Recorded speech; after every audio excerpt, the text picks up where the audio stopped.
તો દાહોદના સંજેલીમાં મહિલાના વરઘોડા મુદ્દે હાઈકોર્ટમાં સુનાવણી 15 જેટલા વ્યક્તિઓએ મહિલાને અર્ધનગ્ન કરીને દોડાવી હતી। ઘટનાની ગંભીરતાને ધ્યાને લઈને હાઈકોર્ટમાં સુઓ મોટો અરજી।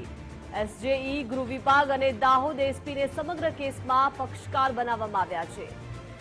તો દાહોદના સંજેલીની આ સમગ્ર ઘટના હતી કે જ્યાં મહિલાના પ્રેમ પ્રકરણને લઈને તેમના જ પરિવાર દ્વારા વરઘોડો કાઢવામાં આવ્યો હતો અને વરઘોડા મુદ્દે હાઈકોર્ટમાં સુનાવણી।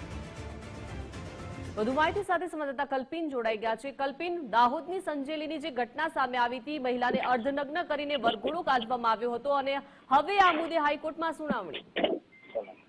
બિલકુલ, ખાસ કરીને મહત્વની વાત એટલા માટે છે કે દાહોદના સંજેલીમાં મહિલા પર જે અત્યાચાર થયો હતો, અમાનુષી અત્યાચાર હતો, તેને લઈને ગુજરાત હાઈકોર્ટે સુઓ મોટો કોગ્નિઝન્સ લીધું હતું। આજે આ સમગ્ર મુદ્દે વિસ્તૃત સુનાવણી ગુજરાત હાઈકોર્ટની અંદર હાથ ધરાશે। 15 જેટલા વ્યક્તિઓએ મહિલાને અર્ધનગ્ન કરી દોડાવીને માર માર્યો હતો। સમાચાર માધ્યમોના આધારે ગુજરાત હાઈકોર્ટે આ સ્વયં સંજ્ઞાન લીધું હતું।